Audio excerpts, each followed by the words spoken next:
नमस्कार दोस्तों, स्वागत है आप सभी का एक बार फिर से हमारे यूट्यूब चैनल पे। मेरा नाम है सुमित मुरारी। तो देखिए, आज नेशनल इंटरनेशनल करंट अफेयर की जो हमने एमसीक्यू से स्टार्ट करी थी, जिसमें हम 50 क्वेश्चन एमसीक्यू फॉर्म में देख रहे थे और नए पैटर्न पे अकॉर्डिंग। ठीक है, तो आज ये रहेगा हमारा 6वां लेक्चर। इससे पहले 5 लेक्चर आ चुके थे और वहां पे हम 250 क्वेश्चन डिस्कस कर चुके हैं। ठीक है, तो आज छठा लेक्चर है। 10 लेक्चर आएंगे आपके, 10 से 15। अभी 15 दिन का टाइम मिला एग्जाम के लिए। तो अच्छे देखिए, यहाँ से आपका करंट अफेयर का पूरा रिवीजन होने वाला है। जून 2024 से लेकर अगस्त 2025 तक करंट अफेयर देख रहे हैं। जैसे आप क्वेश्चन देख सकते हैं। ठीक है, इसमें में आपके क्वेश्चन ऐसे पूछे जा रहे हैं करंट अफेयर में। ठीक है, स्टेटमेंट वाले। तो ऐसे क्वेश्चन हम कर रहे हैं। वीडियो को देखिए, 25 से 30 मिनट की वीडियो होती है और आपको बहुत ज्यादा इंफॉर्मेशन वीडियोज में रहती है। ठीक है, तो पहला क्वेश्चन देखिए, पशुधन स्वास्थ्य और रोग नियंत्रण कार्यक्रम के तहत पशु औषधि केंद्रों के संबंध में निम्नलिखित कथनों पर विचार करना है। ठीक है, पहला कह रहा है, इस पहल का मुख्य उद्देश्य पशुधन के स्वास्थ्य को बढ़ाने के लिए ब्रांडेड पशु चिकित्सा दवाओं का वितरण करना है। ठीक है, तो पहला इसका क्या रहने वाला है, पहला आपका गलत है यहाँ पे। ठीक है, इसके लिए नहीं है। अगला है, इन केंद्रों को मानव औषधियों के लिए प्रयुक्त सफल प्रधानमंत्री जन औषधि परियोजनाओं के मॉडल पर आधारित किया गया। बिल्कुल सही है। इस परियोजना के लिए 75 करोड़ रुपए का आवंटन किया गया, जिसमें दवा की बिक्री को बढ़ाने के लिए अतिरिक्त प्रोत्साहन दिया जाएगा। बिल्कुल सही है। ठीक है, तो ए बी 2 और 3 सही है। ठीक है, तो ऑप्शन नंबर बी आपका बिल्कुल यहाँ पे राइट रहने वाला है। ठीक है, दूसरा है, एक से अधिक निर्वाचन क्षेत्रों से चुनाव लड़ने की प्रथा के संबंध में निम्नलिखित में से कौन सा कथन असत्य है। ध्यान से देखिए, असत्य पूछा गया है। ठीक है, पहला कह रहा है, 1996 से पहले किसी उम्मीदवार के लिए चुनाव लड़ने की सीटों की संख्या पर कोई सीमा नहीं थी। ठीक है, तो 1996 से पहले कह रहा है कोई यहाँ पे सीमा नहीं थी। ठीक है, तो ये आपका बिल्कुल क्या है, सही है। जन प्रतिनिधि अधिनियम में 1996 के बाद संशोधन करके उम्मीदवारों को अधिकतम 2 निर्वाचन, अभी आपने देखा ना, एग्जाम्पल यहीं पे देता हूं आपको मैं। नरेंद्र मोदी जी हैं। ठीक है, वो आपका गुजरात से भी चुनाव लड़ रहे थे और कहां से लड़ रहे थे, बनारस से। पहले की बात कर रहा हूं। अभी रिसेंट पे आ जाइए, राहुल गांधी जी की मैं बात करूंगा। राहुल गांधी एक तो रायबरेली सीट से जीते यूपी में और एक वायनाड सीट से जीते केरला से। फिर बाद में उन्होंने एक सीट छोड़ दी थी। ठीक है, तो उसी की बात कर रहा है। तो 2 जगह लड़ता है, ये भी सही है, पर हमको गलत पूछा गया है। ठीक है, तीसरा देखते हैं, संवैधानिक प्रावधानों के अनुसार एक से अधिक सीटें जीतने वाले उम्मीदवार को सभी सीटों से इस्तीफा देना होगा। और नहीं, सभी से इस्तीफा नहीं देना होगा। मैंने कहा ना, एक सीट छोड़नी पड़ेगी। या आप वायनाड की छोड़ी इनने, या इनने क्या किया, वायनाड छोड़ दी, रायबरेली से ये जीत गए। तो ये कह रहा है कि सभी सीटों नहीं, सभी से नहीं देना पड़ेगा। देखिए, यहाँ करंट का क्वेश्चन भी है और करेक्ट आपका पॉलिटी का क्वेश्चन भी है यहाँ पे। ठीक है, तो बिल्कुल ये आपका गलत हो जाएगा। जी कह रहा है, आलोचकों का तथ्य है कि इस प्रथा से सत्तारूढ़ पार्टी को विभिन्न क्षेत्रों में निरंतर प्रभाव सुनिश्चित करने में अनुपातिक रूप से लाभ मिलेगा। ये आपका सही है। तो गलत पूछा गया था, तो गलत ऑप्शन सी। क्या कह रहा था, संवैधानिक प्रावधान के अनुसार एक से अधिक सीट जीतने वाले उम्मीदवार को सभी सीटों से इस्तीफा देना होगा और केवल एक सीट को छोड़कर। ठीक है, क्योंकि 2 ही है, ऐसा कुछ नहीं है। चलिए आगे देखते हैं। तीसरा, प्रधानमंत्री मातृ वंदना योजना में संबंधित निम्नलिखित कथनों पर विचार करना है। ठीक है, देखिए क्या कह रहा है इस क्वेश्चन में, सत्य कथन का चुनाव करना है। ठीक है, यह योजना महिला एवं बाल विकास मंत्रालय द्वारा 1 जनवरी 2017 को शुरू की गई थी। ठीक है, मातृ वंदना योजना की यहाँ पे बात कर रहा है। ठीक है, तो पहला तो आपका क्या हो जाएगा, बिल्कुल यहाँ पे सही होने वाला है। ठीक है, अगला देखते हैं, मातृत्व लाभ एक महिला को उससे पहले 2 जीवित बच्चों के लिए प्रदान किया जाता है, बशर्ते कि दूसरा बच्चा लड़की होनी चाहिए दूसरे बच्चे पे। ठीक है, ये भी सही है आपका। गर्भवती महिला और स्तनपान कराने वाली माताओं को 5,000 रुपए की राशि दी जाती है 3 किस्तों में। बिल्कुल ये भी सही है आपका। दूसरे बच्चे के लिए यदि वह लड़की है तो जन्म के बाद 1 किस्त में 6,000 रुपए दिए जाते हैं। बिल्कुल ये भी सही है। ठीक है, तो इंपॉर्टेंट है, सभी हमारे क्या है यहाँ पे बिल्कुल सही रहने वाले। अगला है चौथा, कैसलर सिंड्रोम का संबंध निम्नलिखित में से किससे है। ठीक है, इसको डायरेक्ट टिक करेंगे, पृथ्वी के निचली कक्षा में अंतरिक्ष मलबे के घनत्व में वृद्धि में से, जिससे टकराव की संभावना बढ़ जा रही है। ठीक है, तो इसका संबंध ऑप्शन नंबर सी हो जाएगा। अगला है पांचवा, सार्वजनिक स्वास्थ्य पहल के तहत हीरोटेट्स का उपयोग किस बीमारी का पता लगाने के लिए किया जा रहा है। इसे पता किया जा रहा है आपका क्षय रोग, टीबी का पता कराने के लिए। ठीक है, ट्यूबरकुलोसिस के लिए। अगला है, भारत की पहली सुपर कैपेसिटर यूनिट कहां स्थापित की गई। इंपोर्टेंट क्वेश्चन है, चेन्नई, बेंगलोर, किन्नूर या फिर हैदराबाद में। तो ये की गई आपकी किन्नौर में। ठीक है, अगला है सातवां, रतन टाटा को पद्म विभूषण से कब सम्मानित किया गया। इसमें देखा अपन, रतन टाटा की डेथ हो गई यहाँ पे। ठीक है, टाटा ट्रस्ट के जो चेयरमैन थे। ठीक है, तो यहाँ पे देखिए इसका राइट ऑप्शन जो है, इनको पद्मश्री की अगर बात करेंगे तो ये दिया गया था 2008 में दिया गया था। 8वां क्वेश्चन है, निम्नलिखित में से पर विचार कीजिए। अब विचार तो करना है, पर ध्यान से देखना, गलत चयन करना है, ठीक है। कथन कौन सा गलत दिया हुआ है? पहला है WHO ने भारत को ट्रैकोमा मुक्त घोषित किया गया है, ठीक है। तो पहला आपका यहाँ पे जो रहने वाला है वो आपका बिल्कुल सही रहने वाला है, ठीक है, मतलब सही है बिल्कुल। ये ट्रैकोमा नेत्रों से संबंधित एक जीवाणु संक्रमण है, बिल्कुल ये भी सही है। तो गलत पूछा गया था, कोई भी गलत नहीं है, इनमें से दोनों सही है, ठीक है। Option number D. 9वां है विश्व मौसम संगठन WMO के अनुसार दाना चक्रवात का नामकरण किस देश के द्वारा किया गया है? दाना चक्रवात रिसेंटली आया था, तो इसका नाम किसने दिया था? पाकिस्तान, कतर, बांग्लादेश या फिर ईरान? ये दिया गया था आपका कतर से, ठीक है।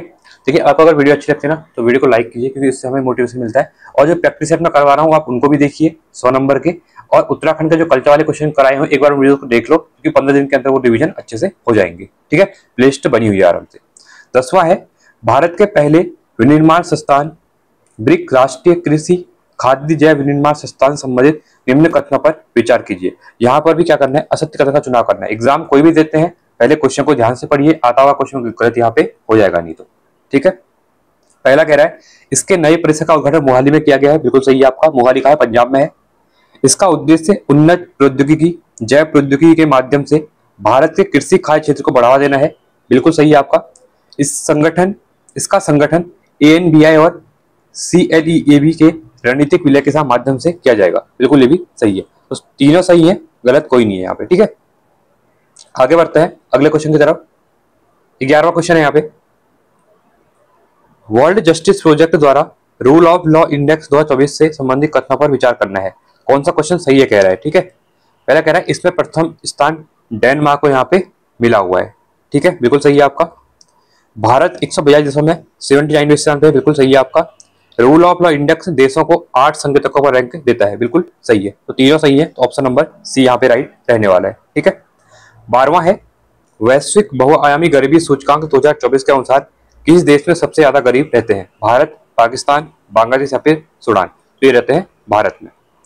अगला है किस मंत्रालय ने राष्ट्रीय पांडुलिपि मिशन को पुनर्जीवित और पुनः करने की योजना बनाई है? गृह मंत्रालय, रक्षा मंत्रालय, केंद्रीय देखिए इसमें कौन सा आएगा? किसके बारे में पांडुलिपि मिशन कह रहा है ना, तो संस्कृत से रिलेटेड चीजें हैं, तो ऑप्शन नंबर सी रहेगा। कुछ क्वेश्चन ना आपको ऐसे मिल जाते हैं, ठीक है, अगर नहीं पढ़े हैं तो आप एलिमिनेट कर सकते हैं।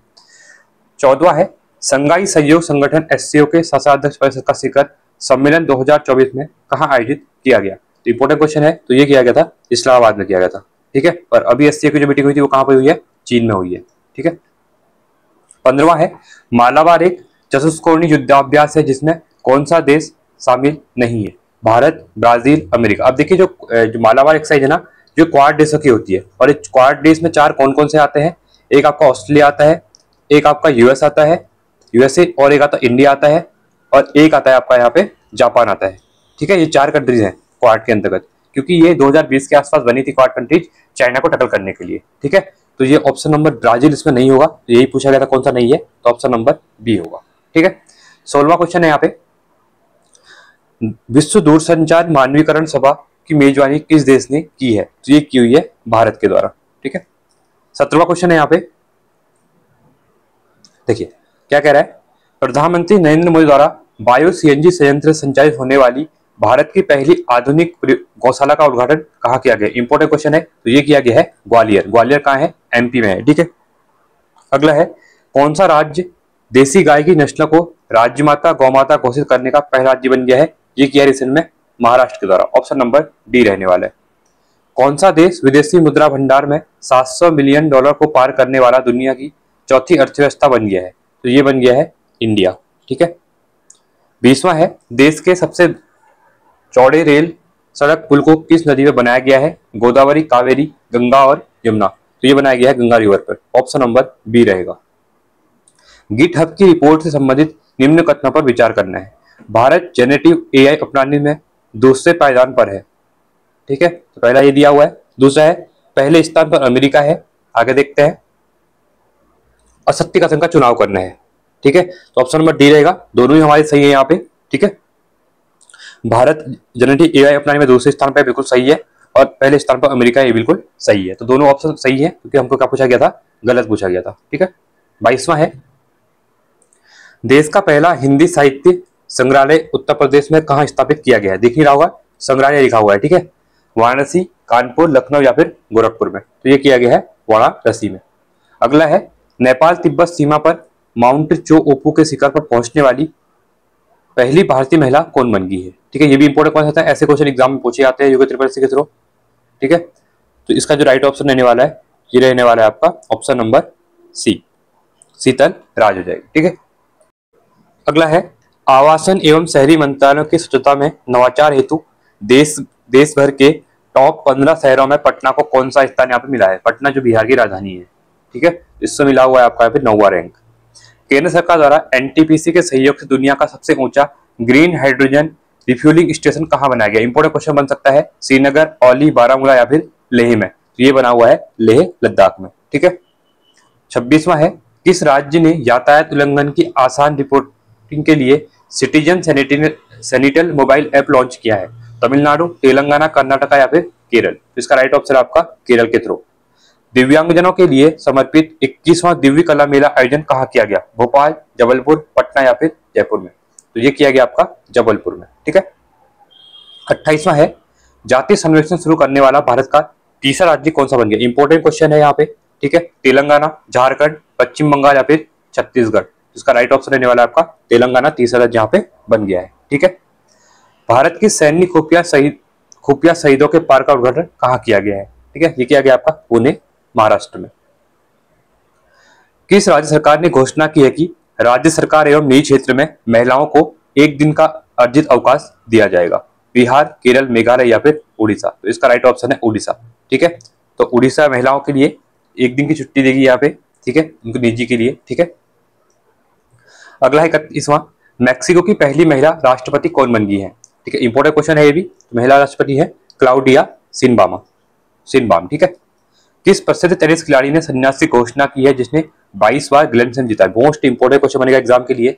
ठीक है, ये है, पूछ सकता है। तो 22 बार ग्रैंड स्लैम जीता है इनके द्वारा और अभी संन्यास ले लिया गया, ये है आपके राफेल नडाल। ठीक है, ऑप्शन नंबर डी हो जाएगा। टेनिस वगैरह आप देखते हैं तो इनका नाम आपने सुना होगा। ठीक है, जितने विंबलडन होता था, ऑस्ट्रेलिया ओपन होता था, ठीक है, या फ्रेंच ओपन होता था, यूएस ओपन होता था, हमेशा यही यहाँ पे जीतते थे। ठीक है, आगे बढ़ते हैं। 33वां क्वेश्चन है यहाँ पे, यागोस द्वीप समूह की संप्रभुता यूके द्वारा किस देश को सौंप दी गई है? ठीक है, इंपॉर्टेंट क्वेश्चन बन सकता है क्योंकि देखिए पहले से ही जो द्वीप हैं या देश हैं वो यूके के उसमें थे। ठीक है, आज जैसे भारत भी आजाद हुआ था तो ऐसे अभी भी बहुत से ऐसे द्वीप हैं, ऐसे देश है जो अभी भी यूके के प्रभुत्व में चल रहे हैं। ठीक है, तो अभी यहाँ पे कौन सा एक द्वीप का जिसको अभी इनके संबोध मतलब यहाँ पे इसको आजाद कर दिया, कहने का मतलब ये है। तो ये है मॉरिशस, जो कि इंडियन ओशियन में एक कंट्री है यहाँ पे। ठीक है, यहाँ पे अफ्रीका हो जाएगा और यहाँ पे मॉरिशस है। ठीक है, और मॉरिशस में ना हिंदी बहुत बोली जाती है। 34वां है किस वैज्ञानिक को अर्थशास्त्र के लिए नोबेल पुरस्कार 2024 नहीं दिया गया? ध्यान से देखना, नहीं कह रहा है। ठीक है, तो इसका जो राइट ऑप्शन है वो है निहान हिनांक्यो। बाकी डेरन एमएसक्यू, जॉनसन और रॉबिन्सन को दिया गया है। ठीक है, तो इसका बी हो जाएगा। हाल ही में किस चर्चित शब्द का तात्पर्य जापान के हिरोशिमा और नागासाकी पर 1945 में परमाणु हमले से बचने लोगों, सेकेंड वर्ल्ड वॉर जब हुआ था ना तो उसमें यहाँ पे यूएस के द्वारा परमाणु बम गिराया गया था नागासाकी और हिरोशिमा में। ठीक है, 6 अगस्त, 5 अगस्त और 8 अगस्त को, इसको भी याद रखना। ठीक है, तो कह रहा है कि इसमें से कौन सा चर्चित नाम इससे रिलेटेड बचे हुए लोगों के लिए यहाँ पे है? अभी ये है हिबाकुसा। ठीक है, ऑप्शन नंबर ए। 36वां है संयुक्त राष्ट्र जैव विविधता सम्मेलन संबंधित निम्न कथन पर विचार कीजिए। सत्य कथन का यहाँ पे चुनाव करना है। इस सम्मेलन का आयोजन कोलंबिया के कैली शहर में किया गया। अब देखिए क्या कह रहा है ये, संयुक्त राष्ट्र जैव विविधता सम्मेलन, बहुत कॉप की बात कर रहा है, याद रखना, इंपॉर्टेंट, कॉन्फ्रेंस ऑफ पार्टीज। ठीक है, तो यहाँ पे पहला कह रहा है कि इसका सम्मेलन आयोजन कोलंबिया के शहर कैली में किया गया था। तो ये तो बिल्कुल आपका सही है। ठीक है, तो देखिए अब यहाँ पे हम बात करेंगे तो देखिए कैली कोलंबिया में हुआ है, बिल्कुल सही है आपका पहला। दूसरा है प्रकृति के साथ शांति, ये बिल्कुल सही है। बट देखिए 2026, अभी 26 में तो जो कह सकते हैं 25 में जो की है अध्यक्षता इनने की, 24-25 मतलब 26 में तक नहीं करेगा। 26 में जो करेगा ना वो आपका अर्मेनिया करने वाला है। ठीक है, अर्मेनिया यहाँ पे करेगा। ठीक है, तो जो आपकी सीओपी ये 15 थी 17 होगी। ठीक है, तो उसका अध्यक्षता यहाँ पे अर्मेनिया करेगा। तो 1 और 2 ही सही होनी चाहिए यहाँ पे। ठीक है, तो 1 और 2 बिल्कुल सही है। फिर भी एक बार इसको देखना, क्योंकि देखिए पहले से सही है। अब यहाँ पे 2 चीज दिया हुआ है, 2026 तक कोलंबिया अध्यक्षता करेगा। ठीक है, अब देखिए कोलंबिया 2024 में ये हुआ था, अक्टूबर के टाइम पे हुआ था, और जो 26 में होने वाला है वो होने वाला है आपका अर्मेनिया में होने वाला है। अब तक लिखा है ना, 2026 तक नहीं होगा, क्योंकि गलत हो जाएगा ये ऑप्शन, ठीक है, क्योंकि 2026 में कोई अर्मीनिया करने वाला है, बिल्कुल ठीक है। तो 1 और 2 बिल्कुल यहाँ पे राइट रहने वाले। 37वां क्वेश्चन है यहाँ पे, 18 वर्ष की उम्र में दुनिया की सभी 14 सबसे ऊंची चोटियों को फतेह करने वाले सबसे कम उम्र के पर्वतारोही कौन बन गए? इंपॉर्टेंट क्वेश्चन है ये भी। ये है नीमा रिंजी। कौन है? नीमा रिंजी। हाल ही में किस देश ने चीन के belt and road initiative project में शामिल होने से इनकार कर दिया है? चिली, ब्राजील, अफगानिस्तान या फिर म्यांमार? इसका राइट ऑप्शन आपका ब्राजील है, ठीक है। ब्राजील इसमें ऐड नहीं होगा। और अभी देखिए एससीओ की मीटिंग हुई थी 3-4 दिन पहले की बात कर रहा हूँ, ठीक है। तो वहां पर भी मोदी जी ने बोला कि हम इसको सपोर्ट नहीं करेंगे, ठीक है। तो इंपॉर्टेंट इसको याद रखना। थोड़ा न्यूज जो आपके न्यूज़पेपर होते हैं ना, उनको पढ़िए तो आगे आपके काम आएंगी चीजें, ठीक है। देश के पहले आयरन मैन चैलेंज को पूरा करने वाले सांसद कौन बन गए हैं? ठीक है, तो ये बन गए हैं Tejasvi Surya, option number B. अगला है, प्रथम वैश्विक प्रकृति संरक्षण सूचकांक जारी किया गया जिसमें किस देश को प्रथम स्थान यहाँ पे प्राप्त हुआ है? तो पहला स्थान प्राप्त हुआ है लग्जमबर्ग को, ठीक है, ऑप्शन नंबर ए हो जाएगा। अगला है, एशियाई विकास बैंक का 69वां सदस्य देश कौन सा बन गया है? इंपोर्टेंट क्वेश्चन है, देखिए ये इंपोर्टेंट क्वेश्चन है, ठीक है। 69वां मेंबर यहाँ पे पूछ सकता है। एडीबी, जो एडीबी है ना, एशियन डेवलपमेंट बैंक हो जाएगा, ठीक है। तो इसका राइट ऑप्शन रहने वाला है इजराइल। कौन सा? इजराइल। ये क्वेश्चन पूछ सकता है एग्जाम में, पूछा भी कैलकुलेशन में, ठीक है। कनाडाई फ्रेजर इंस्टीट्यूट के आर्थिक सतत सूचकांक 2024 से संबंधित निम्न कथनों पर विचार कीजिए। असत्य कथन का यहाँ पे चुनाव करना है, ठीक है। इसमें भारत को 84वां स्थान मिला है, बिल्कुल सही है आपका। इस सूचकांक को बनाने में वेल्थ ऑफ नेशन के सिद्धांतों का प्रयोग किया गया है, बिल्कुल सही है। दोनों ऑप्शन सही है, तो गलत कोई भी नहीं है, ठीक है। ऑप्शन नंबर डी हो जाएगा यहाँ पे, ठीक है। आगे बढ़ते हैं अगले क्वेश्चन की तरफ। 43वां है, विश्व खाद्य दिवस कब मनाया जाता है? मोस्ट इंपोर्टेंट क्वेश्चन है यहाँ पे, ठीक है। वर्ल्ड फूड डे जो मनाया जाता है वो मनाया जाता है आपका 16 अक्टूबर को, ठीक है। अगला है, स्वतंत्र वर्ष चिकित्सा सेवा की पहली महिला महानिदेशक किसे नियुक्त किया गया है? तो ये किया गया आपका आरती सरीन को। 45वां है, भारतीय राजदूत की नियुक्ति संबंधी निम्न कथनों पर विचार कीजिए। सत्य कथन का चुनाव करना है। संजीव कुमार सिंगला को फ्रांस में भारत का नया राजदूत नियुक्त यहाँ पे किया गया है, बिल्कुल सही है आपका। अजीत विनायक गुप्त को जर्मनी में भारत का नया राजदूत नियुक्त किया गया, बिल्कुल सही है, ठीक है। ऑप्शन नंबर सी हो जाएगा। जो एम्बेसी होती है ना, एम्बेसी के मेन हेड होते हैं ना, उसकी बात कर रहे हैं यहाँ पे, ठीक है। 46वां है, उत्तरी अटलांटिक संधि संगठन नाटो, नाटो न्यूज में रहता है, के संबंधित देखिए पहले क्वेश्चन आप लोगों के लिए है, नाटो के कितने मेंबर है अभी प्रेजेंट में बताइए, ठीक है। 32 है, इसे याद रख लो। चलो बता रहा हूँ 32 है, पर 31 तो देखिए आपका आबकारी एग्जाम में पूछ लिया था, ठीक है, जो फिनलैंड था। अब मुझे बताइए 32वां मेंबर कौन है? ये क्वेश्चन आपका आगे वीडियो पटवानी पूछ सकता है, यूके ट्रिपल एस ऐसे क्वेश्चन पूछता है, ठीक है। तो नाटो का 32 मेंबर कौन है आप लोग कमेंट में जरूर बताएंगे, ठीक है। तो देखिए पहला कह रहा है, इसमें देखिए असत्य कथन का चुनाव करना है, ठीक है ना। तो पहला कह रहा है, मार्क रूटे को नाटो का महासचिव बनाया गया है, बिल्कुल सही है। नाटो का नवीनतम 32वां सदस्य, देखिए अब यहाँ पे क्वेश्चन में देखा नहीं और पूछ लिया, यहाँ पे दिया भी है ऑलरेडी, ठीक है। तो फिर भी आप लोग बताएंगे, अब बताएंगे, हमें आंसर तो बताना पड़ेगा, चलो कोई नहीं। तो याद रखना स्वीडन है। और 31वां मेंबर जो था ना, फिनलैंड पूछा था। और मैं जब एग्जाम से एक दिन पहले मैंने कहा था रिवीजन के तौर पे इसको पढ़ लेना, और डायरेक्टली एग्जाम में आ भी गया था। और बहुत से बच्चों का सिलेक्शन 1 नंबर जब मतलब हो गया था, जो एग्जिट नंबर, तो वो कह भी रहे थे कि सर 1 नंबर ये मिल गया था, इससे क्या हुआ, हमारा सिलेक्शन भी यहाँ पे हो गया है, ठीक है। तो ऐसे ही अलग कुछ क्वेश्चन होते हैं ना, कभी कभी निकल जाते हैं मुझसे, और होता है कि वो एग्जाम में भी आ जाते हैं। तो याद रख लो स्वीडन जो है, क्योंकि नाटो अभी ना 2-3 साल से काफी न्यूज में है, जब से आपका यूक्रेन रशिया का वॉर चल रहा है ना, तो नाटो न्यूज में है। तो इसलिए मैं कह रहा हूँ नाटो मेंबर, नाटो का, चलो अब क्वेश्चन आपके लिए है, नाटो का फॉर्मेशन कब हुआ था वो तो बता सकते हैं आप लोग, ठीक है। तो स्वीडन है आपका 32 और 31 था आपका फिनलैंड था, ठीक है। तो दोनों सही है, तो गलत पूछा गया था, तो गलत कोई नहीं है, ऑप्शन नंबर डी, इनमें से कोई भी नहीं, मतलब असत्य कोई भी नहीं है। 47वां है, केंद्र शासित प्रदेश जम्मू कश्मीर के पहले मुख्यमंत्री कौन रहे थे? अभी देखिए अब रिसेंट में क्या हुआ, चुनाव हुए जम्मू कश्मीर में, ठीक है। तो यहाँ पे कौन बने हुए हैं? उमर अब्दुल्ला बने हुए हैं, ऑप्शन नंबर बी। 48वां है, राष्ट्रीय महिला आयोग की नवी अध्यक्ष कौन बन गई है? तो विजय किशोर हाटकर, इंपोर्टेंट क्वेश्चन यहाँ पे बनेगा, ऑप्शन नंबर बी हो जाएगा। अगला है, ISSF अंतरराष्ट्रीय शूटिंग खेल महासंघ जूनियर विश्व कप 2025 की मेजबानी कौन सा देश करेगा? यहाँ पे चीन, थाईलैंड, दक्षिण कोरिया या फिर भारत? तो ये करने वाला है इंडिया करने वाला है। और हमारा आज लास्ट क्वेश्चन रहने वाला 50वां क्वेश्चन, अखिल भारतीय वन खेल कूद प्रतियोगिता में किस राज्य ने प्रथम स्थान प्राप्त किया है? तेलंगाना, छत्तीसगढ़, बिहार और उत्तराखंड? इसका राइट ऑप्शन है आपका छत्तीसगढ़ रहने वाला है। देखिए ये इंपोर्टेंट 50 MCQ जो होते हैं आपको 20 मिनट में मिल जाते हैं, और ऐसे करंट अफेयर आपको वन लाइनर पढ़ने के बाद भी नहीं मिलते, स्टेट हर टाइप के यहाँ पे क्वेश्चन मैंने डाले हुए थे, ठीक है। और एग्जाम में जो अभी नया पैटर्न बना हुआ है ऐसे क्वेश्चन आ रहे हैं, तो इन वीडियोस को अच्छे देखिए और वीडियो को लाइक कीजिए अच्छी लगती है, और साथ में कमेंट भी कीजिए कि आपको ये वीडियोस कैसी लग रही है। तो ऐसे आपके लिए आगे वीडियोस आते रहेंगे। चलिए आज के लिए इतना ही। Thanks for watching. जय हिंद, वंदे मातरम।